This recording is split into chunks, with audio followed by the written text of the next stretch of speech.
नमस्कार और आदाब सभी दोस्तों। आपके दोस्त और मार्गदर्शक इरफान एक बार फिर आपके अपने चैनल एस्ट्रो एश्योरेंस के साथ मौजूद है। मुझे लोगों से बहुत सारे रिक्वेस्ट मिले हैं कि तरह तरह के दोषों के बारे में बात करूं, क्योंकि ये एक ऐसा इलाका है जहां पर अक्सर हमारा ध्यान ही नहीं जाता। हम सिर्फ राजयोगों पर फोकस करके रह जाते हैं। और सबसे ज्यादा जो सवाल मुझे आता है वो ये है कि मेरे किस किस्म के राजयोग हैं, क्या संभावनाएं हैं, क्या मैं करोड़पति बन सकता हूं, क्या मेरे पास पैसा होगा, क्या मैं एक एक्टर के तौर पर बहुत अच्छा कर सकता हूं, क्या मैं सिंगर के तौर पर बहुत आगे जा सकता हूं।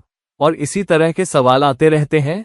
बहुत ही कम लोग बहुत ही कम मौकों पर मुझसे दोषों और उनके नकारात्मक असरात के बारे में पूछते हैं, और ये कि क्या वो उनके राजयोगों को नीचे खींच सकते हैं। तो देर सबेर वक्त के साथ मुझे बहुत सारे रिक्वेस्ट मिले हैं। साथ ही जब लोग दोषों के बारे में जान जाते हैं तो श्रापित दोष या गुरु चांडाल योग जैसी चीजों को समझाने के लिए रिक्वेस्ट आने लगती है, क्योंकि योग का मतलब सिर्फ एक संयोग होता है, दो ताकतों का एक साथ आना, और विष योग या विष दोष के बारे में भी।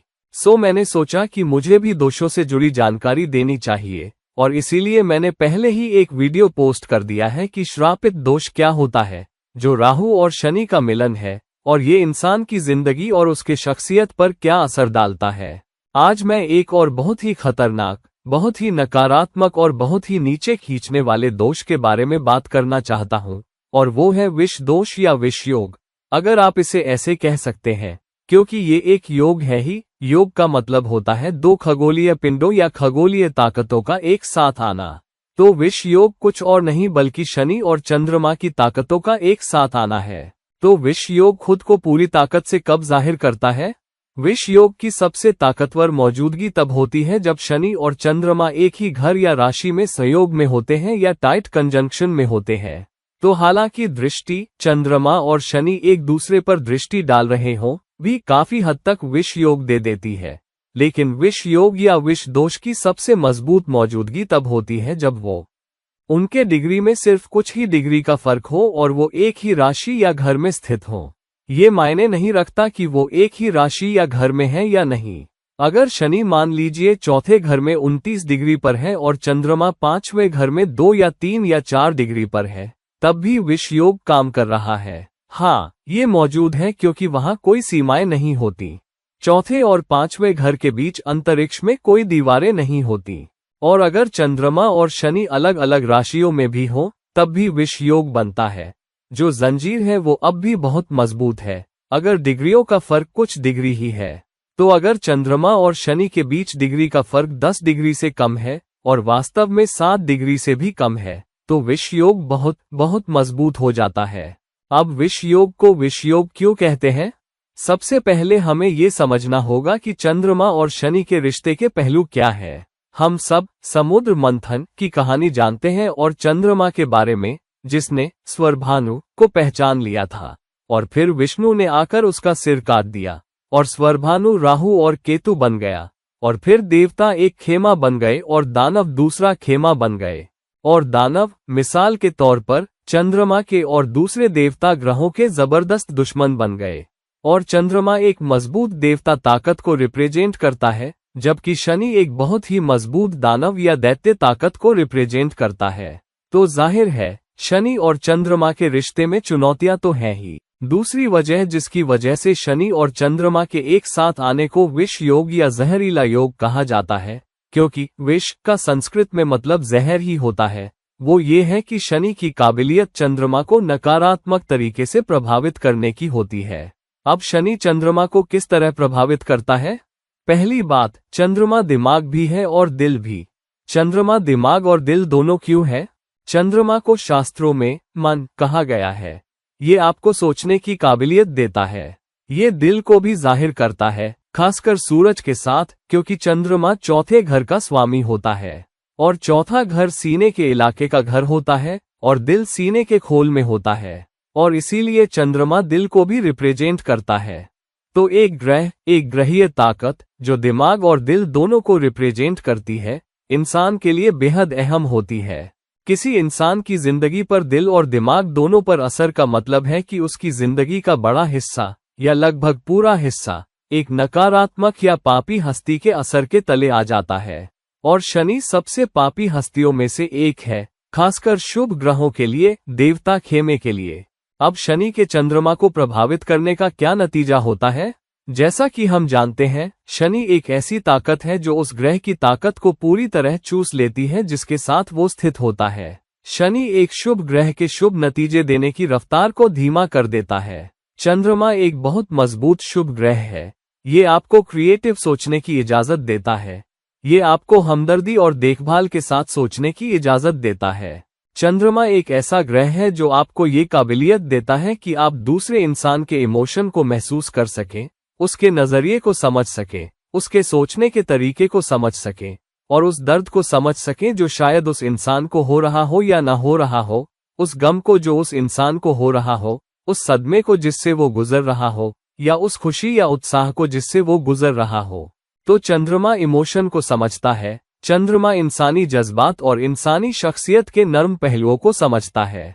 तो जब शनि चंद्रमा के साथ स्थित होता है तो ये पूरी तरह से, काफी हद तक, चंद्रमा की क्रिएटिव तरीके से सोचने की, हमदर्दी करने की, समझने की और जज्बात के एक ही लेवल पर आने की, दूसरे इंसान को एक इंसान के तौर पर देखने की और ज्यादा इंसानियत और हमदर्दी और देखभाल और मोहब्बत के साथ और जज्बात के एक ही लेवल पर रहकर एक्शन लेने की काबिलियत को गंभीर रूप से प्रभावित कर देता है, बजाय इसके कि वो बेरहम बन जाए। अब शनि एक बहुत ठंडा ग्रह है। ये सूरज से सबसे दूर है और ये बहुत बहुत ठंडा है और चंद्रमा का दुश्मन होने की वजह से चंद्रमा के हमदर्दी जज्बात वाले पहलू को पूरी तरह कम कर देता है। साथ ही ये आपको एक ठंडी शख्सियत दे देता है। तो इंसानी जज्बात या जज्बात जाहिर करने की काबिलियत, हमदर्दी करने की काबिलियत और देखभाल और सपोर्ट करने की काबिलियत कम हो जाती है और शख्स बहुत बहुत बेरहम, बिना सोचे समझे, अब सोचने की ताकत कम होने के साथ बन जाता है। तो इस शख्स का क्या होता है? वो अपनी क्रिएटिव काबिलियत, जज्बात या एहसास खोने की वजह से काफी हद तक एक बहुत ही बेरहम इंसान बन जाता है। अब शनि का मतलब है कानून का पालन, नियम और कायदे का पालन। तो ऐसा शख्स कानून का पालन करना चाहता है, नियम का पालन करना चाहता है, या अपने मैनेजर या सीनियर या ऊपर वालों के दिए हुए हुक्म का पालन करना चाहता है, बिना सोचे, बिना डगमगाए, बिना ये सोचे कि वो किसके साथ पेश आ रहा है, सूरत ए हाल क्या है, उसमें पूरी या उसमें कोई हमदर्दी नहीं होती।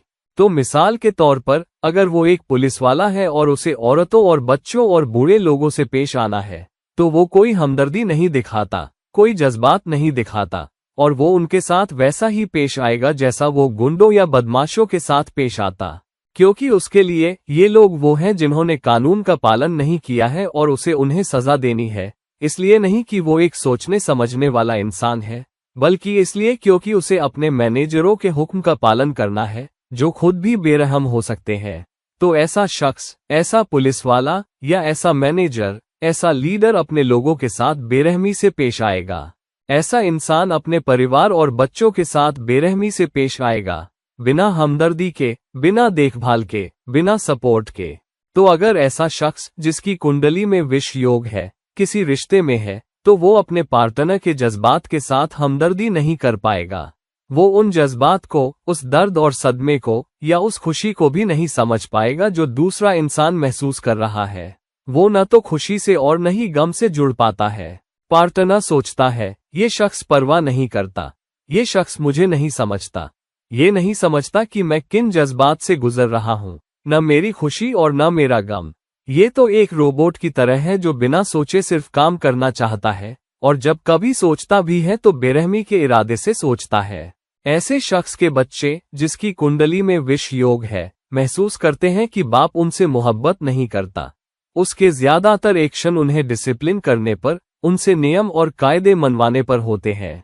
तो अगर बच्चे का होमवर्क है, तो बाप ये नहीं देखेगा कि बच्चे को बुखार तो नहीं है, या बच्चा ठीक महसूस नहीं कर रहा, बच्चा मूड में नहीं है, बच्चा उदास है। वो चाहेगा कि वो बैठ जाए और अपना होमवर्क करे, मिसाल के तौर पर, या अपने एग्जाम की तैयारी करे।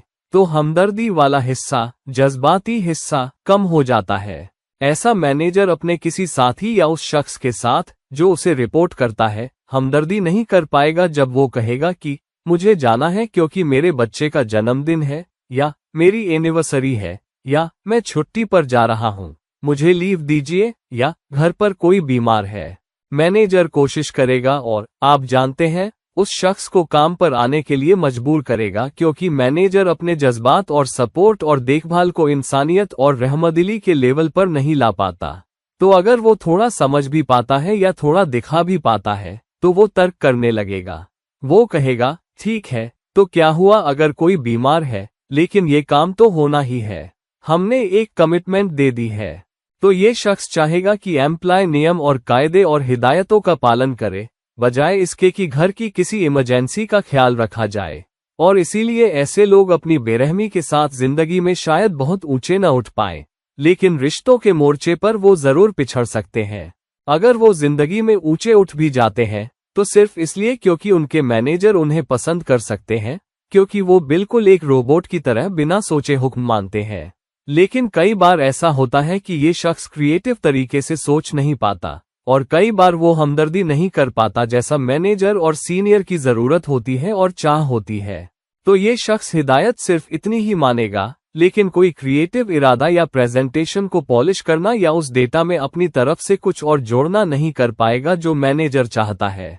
तो कई बार उनके आसपास के ज्यादा क्रिएटिव लोग इस इंसान से ज्यादा तरक्की करेंगे, और इसीलिए 100 में से 99 बार ऐसा शख्स जिसका विश योग मजबूत है न सिर्फ अपने रिश्ते नहीं संभाल पाता, बल्कि क्रिएटिव तरीके से सोच नहीं पाता, एनालिटिकल तरीके से सोच नहीं पाता, और बहुत अच्छा नहीं कर पाता। ये और भी ज्यादा मजबूती से जाहिर होता है जब बुध और गुरु भी कुंडली में दबाव या तनाव में होते हैं। क्यों?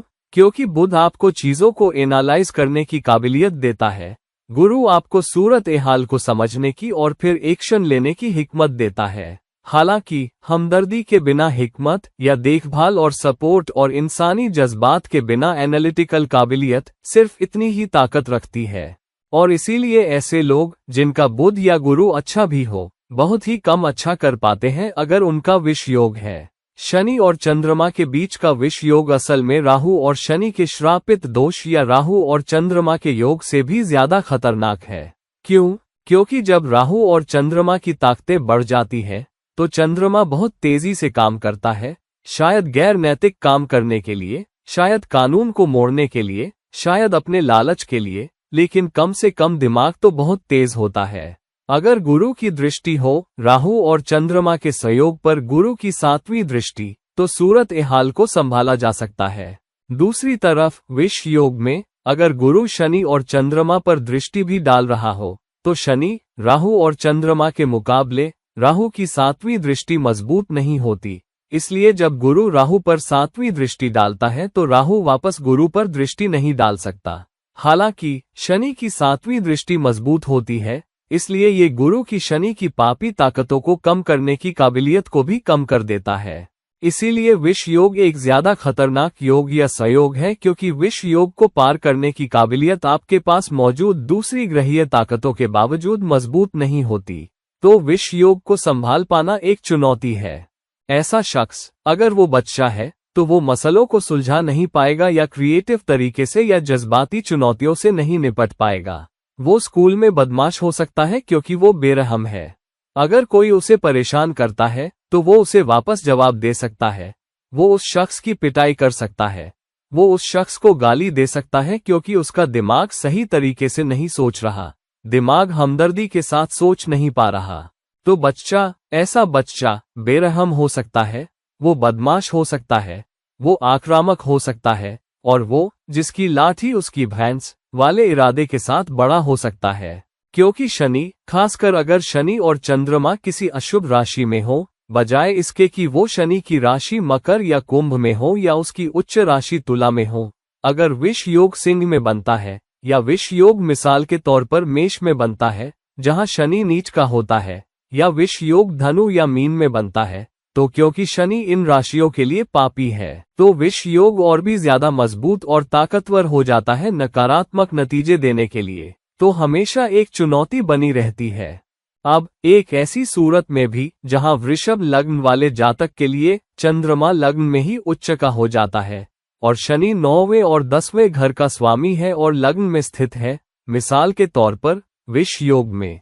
तो ये एक राजयोग है जहां शनि, जो 9वें और 10वें घर का स्वामी है, वृषभ वाले के लग्न में जा रहा है। हालांकि चंद्रमा भी लग्न में वृषभ में है और उच्च का है। वृषभ वाले के लिए चंद्रमा तीसरी राशि या तीसरे घर कर्क का स्वामी होता है, और शनि जब वो चंद्रमा के साथ लग्न में स्थित होता है तो उसकी तीसरी दृष्टि होती है।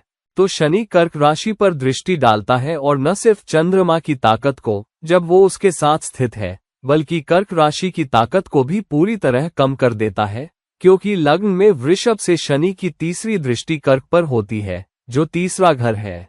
चंद्रमा की सिर्फ 7वीं दृष्टि होती है, शनि की भी 7वीं दृष्टि होती है। तो विष योग, जहरीला योग, उल्टी दिशा में भी 7वें घर पर जा रहा है, जो रिश्तों का घर है और रिश्तों को, कारोबार को बिगाड़ रहा है।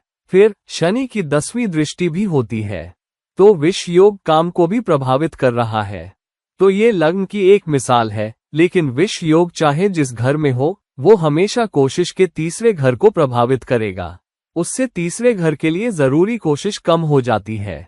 तो अगर ये दूसरे घर में है तो तीसरी दृष्टि चौथे घर पर होगी, जो मटीरियल गेन, घरेलू खुशी, दिमागी सुकून का घर है, तो वो प्रभावित होता है। फिर 7वीं दृष्टि 8वें घर पर होगी, जो रुकावटों का घर है, और फिर 10वीं दृष्टि 11वें घर पर होगी, जो आकांक्षा का घर है, तो आकांक्षाएं पूरी नहीं होंगी।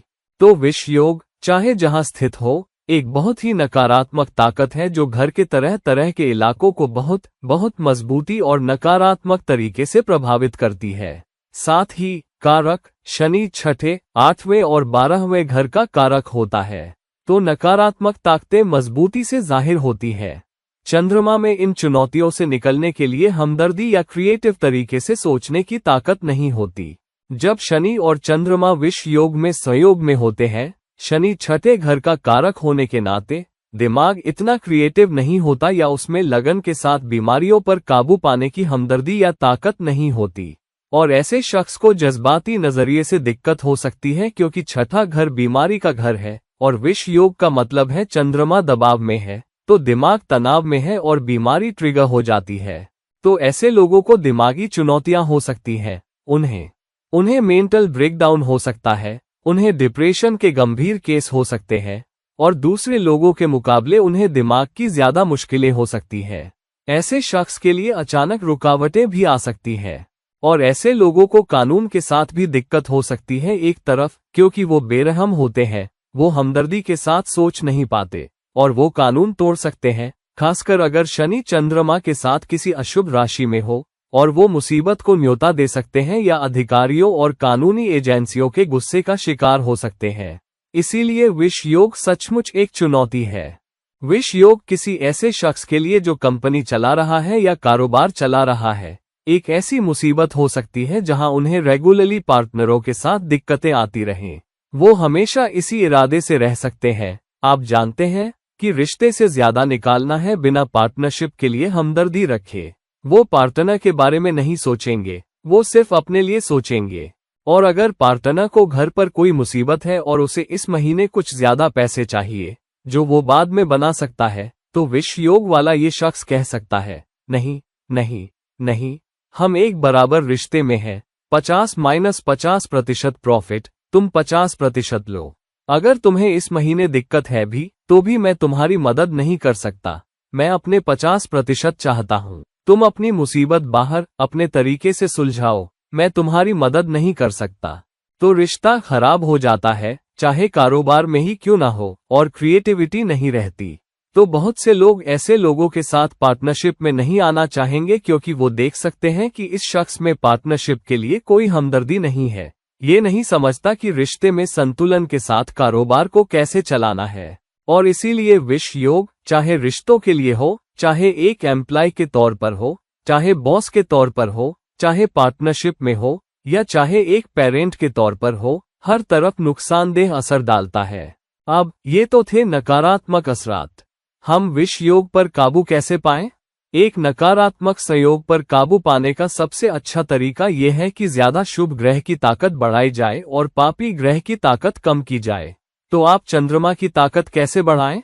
अब हम जानते हैं कि विष योग में शख्स की क्रिएटिव काबिलियत, सोचने की काबिलियत कम हो जाती है और बेरहमी से कानून और नियमों का पालन, बल्कि असल में नियमों के खिलाफ जाना अगर शनि अशुभ राशि में हो तो मजबूती से जाहिर होता है।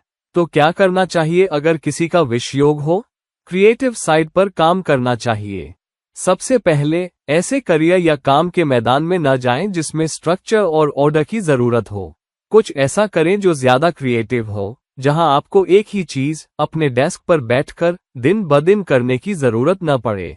तो आप शनि की ताकत बढ़ा रहे हैं और विष योग के असर को या उसकी नकारात्मक ताकत को बढ़ा रहे हैं। कुछ ऐसा करें जो ज्यादा क्रिएटिव हो, जहां आपको दिन ब दिन अलग अलग चीजें या चुनौतियां सुलझानी पड़े।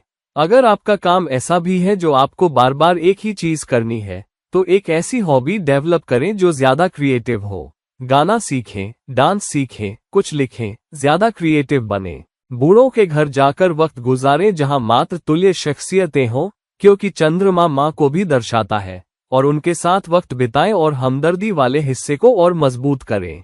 ऐसे घरों को दान दें क्योंकि तब आपका हमदर्दी वाला हिस्सा मजबूत हो जाता है और आपका चंद्रमा कोशिश कर रहा होता है। ध्यान करें, ऐसी चीजें पढ़ें जो आपको क्रिएटिविटी देती हैं या आपकी क्रिएटिविटी बढ़ाती है। अगर आप बाप हैं तो स्कूल के असाइनमेंट पर अपने बच्चों के साथ काम करें, उनके साथ क्रिएटिव बने, कविता लिखें। अगर आप रिश्ते में हैं तो कोशिश करें और क्रिएटिव बने, छुट्टी पर जाने या साथ वक्त बिताने के नए तरीके ढूंढकर। आर्ट स्कूल ज्वाइन करें, डांस स्कूल ज्वाइन करें या अच्छे आर्टिस्टिक परफॉर्मेंस देखने जाएं। तो कोशिश करें और चंद्रमा की ताकत बढ़ाएं। और दूसरी चीज है, अपनी माँ के करीब रहें, माँ की दुआएं लें, क्योंकि माँ का मतलब चंद्रमा होता है। माँ की जितनी ज्यादा दुआएं आप पर होंगी, चंद्रमा उतनी ही मजबूती से जाहिर होगा।